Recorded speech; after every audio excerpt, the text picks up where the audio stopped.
Picture something you've trusted your whole life without thinking about it. A vehicle that can stop.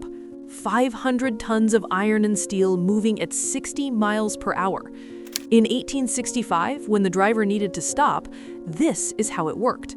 A man, standing on the roof of a moving carriage, waited for a whistle, then walked to his brake wheel and turned it by hand. One man per carriage, 10 carriages, no connection between them. When they couldn't stop in time, which was often, this is what happened.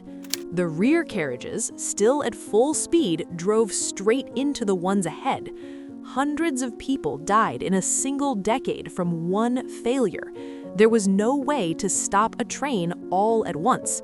This was the circulatory system of an entire continent, and nobody had solved its most basic problem.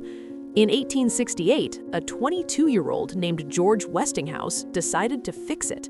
The engineering problem wasn't just mechanical, it was logical. Every carriage braked on its own, with no physical connection to any other. 30 years of railroad engineering and nobody had connected the brakes. In winter, in rain, on curves, at speed. This was the job. And the solution Westinghouse came up with didn't just connect the brakes, it inverted the entire logic of how braking works, in a way that sounds completely backwards the first time you hear it. How do you stop 10 moving objects at the same moment when a broken pipe means you have no brakes at all? Here's the physics of the problem. The driver blows his whistle, the brakeman on carriage 1 hears it, walks to his wheel, and starts turning. That sequence takes between 8 and 12 seconds per carriage. Multiply that by 10 carriages. By the time the last brakeman on the last carriage had engaged his brakes, the front of the train had been slowing for 18 seconds. The rear was still at full speed. On a downhill grade, the stakes were higher. A brakeman who slipped off the roof didn't just die, his carriage lost its only braking force entirely. One man, one carriage, no redundancy. The railroad companies knew this was a problem. Engineers had been trying to solve it for 15 years. The first serious attempt was the chain brake. Run a single chain from the locomotive along the underside of every carriage, connected to every brake shoe. One pull, all brakes engage simultaneously. But for the train to flex around curves, the chain needed to be slack, and that slack introduced a delay. Under emergency braking, the rear carriages still overran the front.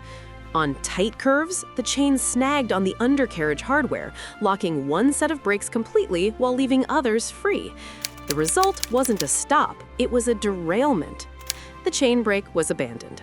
Engineers turned to something more sophisticated: steam. The steam brake piped pressurized steam from the locomotive boiler to pneumatic cylinders on each carriage. Apply steam, brakes engage. It was fast, it was simultaneous, and it worked perfectly. Until it didn't. If any pipe burst, from vibration, from a failed coupling, from the cold, the system lost pressure. And when it lost pressure, the brakes released. The driver had no warning. The train felt completely normal.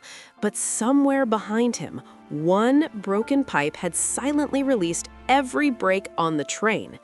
This was the fundamental trap that both systems shared. Apply force, brakes engage. Remove force, brakes release, which meant every failure was a catastrophe, and every catastrophe was silent. Two completely different mechanisms, one shared flaw. The failure mode was the worst possible outcome. Westinghouse had read the accident reports. He'd seen both failed systems, and he identified the shared flaw in 10 seconds of clear thinking. He inverted the logic entirely. Instead of pressure on equals brakes on, he designed a system where pressure off equals brakes on. The mechanism was elegant. Inside each brake cylinder was a pre-loaded spring. Compressed air held the spring back, held the brakes open. The moment air pressure dropped, for any reason at all, the spring drove the brakes shut. Here is how the full system worked. Every carriage carried its own dedicated air reservoir, charged to 90 psi. A continuous air line ran from the locomotive's compressor to every carriage, keeping every reservoir charged during normal operation.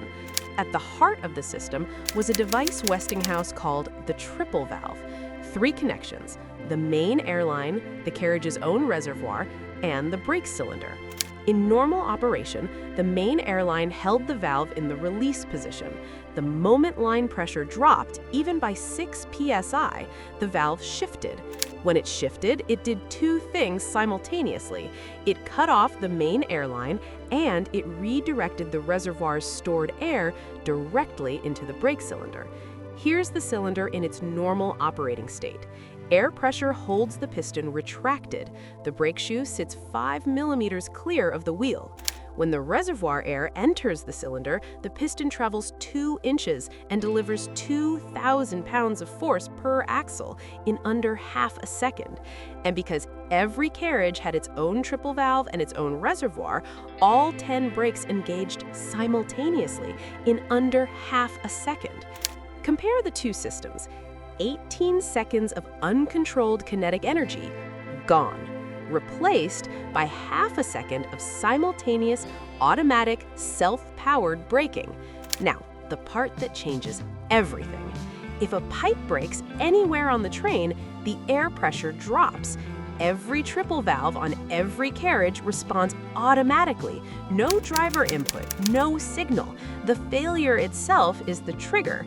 The old systems failed out of safety. This one fails into it. That's the mental model. Fail safe by default. Design a system so that when it breaks, it stops, not accelerates toward disaster.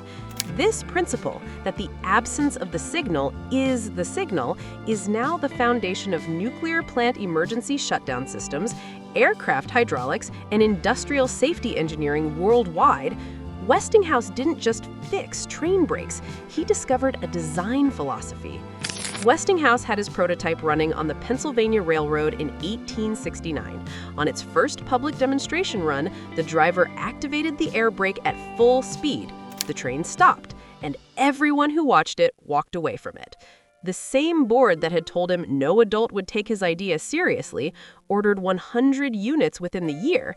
Westinghouse went on to build the company that would electrify America, but this was his first invention, filed at 22, standard issue by 30.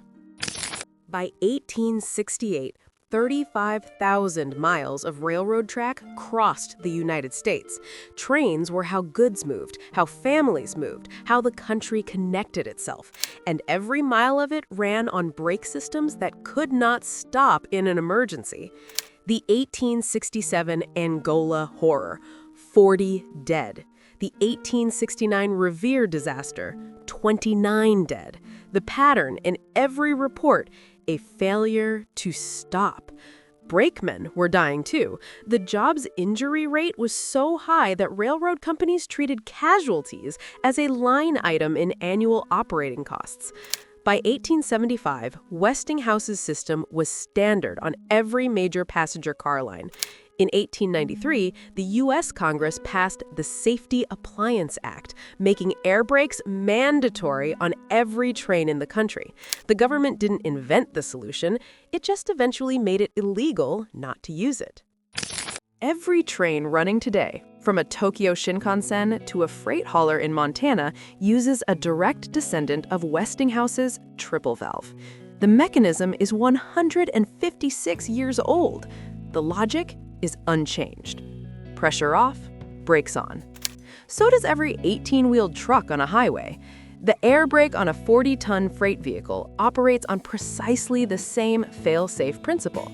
Commercial aircraft braking systems run on the same underlying logic, a system maintained in its open state by active hydraulic pressure, defaulting to brake engagement the moment that pressure is lost. Nuclear plants scram systems, the emergency shutdown that drops control rods when power is cut, are the same principle applied to the most consequential stopping problem humans have ever built. The principle Westinghouse discovered at 22, that the failure mode should be the safe mode, is now a foundational rule of safety engineering. We build it into anything that can kill people if it stops working. Westinghouse filed his first patent in 1869. By 1910, it was on every railroad on Earth. The triple valve is still manufactured today. The internal logic is the same one Westinghouse drew at a candle-lit desk in 1868. The absence of the signal is the signal.